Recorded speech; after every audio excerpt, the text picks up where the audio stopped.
So, this is a late night in bed vlog, but I want to talk about safety and security in relationships, right? A lot of times we hear this conversation coming through the lens of women, and it's completely valid.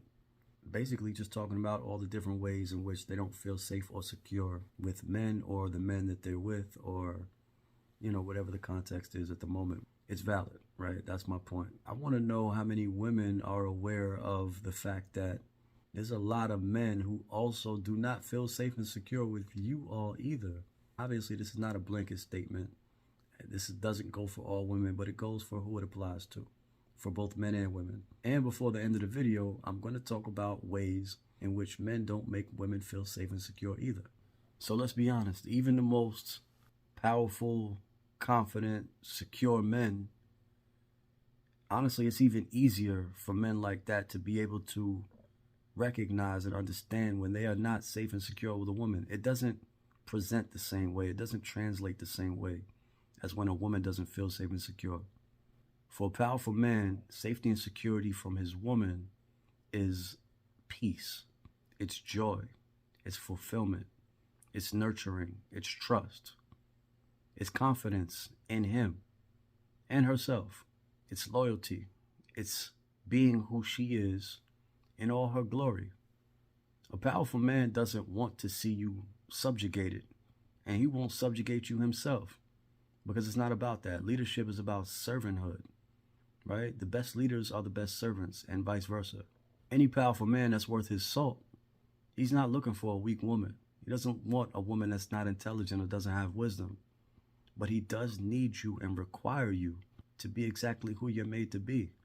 There's nothing slight about that. That's the most grandeur position that you could ever play in life.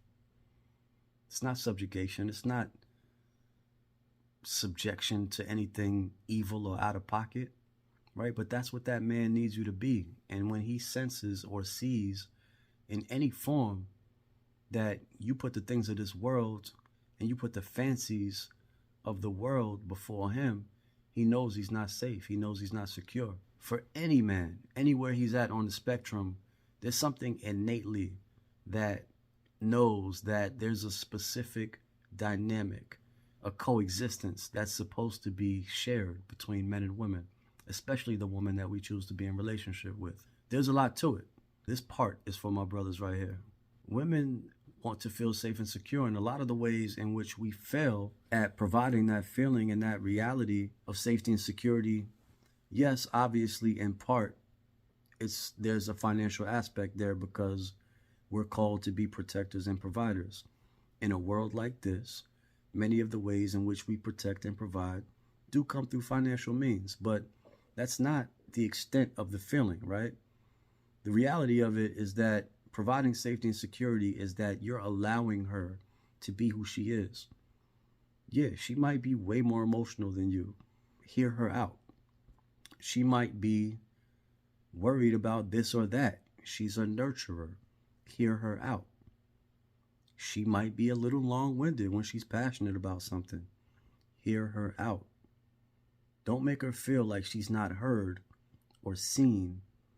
Like, dote on your woman, dote on your lady, right? Remind her of how awesome she is. Remind her of how beautiful she is, especially when she's not feeling that way. That's safety. That's security. Allow her to speak, even if she's not all the way correct, or if she doesn't see the thing the way you see it. Let her be heard. Hear what she's saying. Add wisdom to whatever it is that she's saying. And if she's right, tell her she's right. Don't take that away from her, because the more you rob her of that, the more she's going to realize that she's in an unjust situation. You can't be a man that is unjust to your woman, but yet you want justice every chance you get.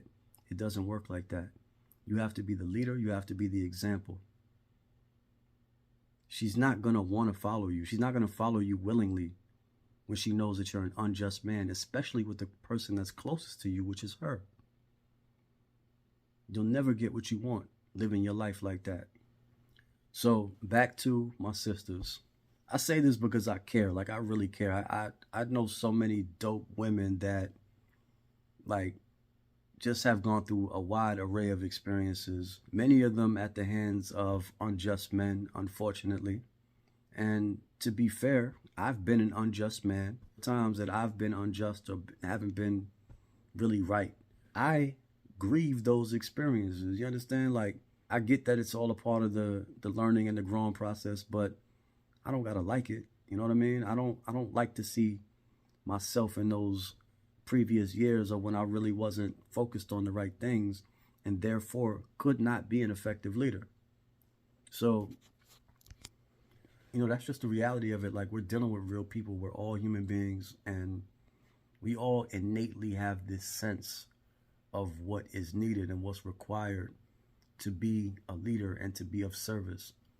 Men or women, nobody's excluded from that responsibility of servant leadership, right? It really is something that brings you immense joy when you really figure it out. And it really lands, like it really lands in your spirit and resonates. There's nothing like it. But it also comes with a lot of patience. You have to have grace. You have to have mercy. Not just with other people, but with yourself. So there's a lot to that. I feel like we should unpack that more in another video, but I just wanted to put that on your heart real quick because we should all be giving each other more grace. Nobody is perfect. Nobody gets it right all the time. And everybody has room to grow. So, bottom line, for this video, do more. Like, there's things that I said, but there's also things that I probably haven't mentioned and ways in which you could make your partner feel more secure. Do those things. Get out of your pride. Get out of your ego. Men or women. Get out of that place. It's unhealthy. And even if you find it hard to just snap your fingers and get out of that place, be the version of yourself in those challenging moments when it's hard to be that. Be the person who you're working towards being. Even if you're not fully there, present that version of yourself. It's way better for you in the long run, and it's actually walking out the steps that you're already working towards. Right? So I'm telling you this out of love. This is what service looks and feels like. So I pray that I'm leading you into a beautiful area of service in your life. All right? That's the nugget. I love y'all. Peace.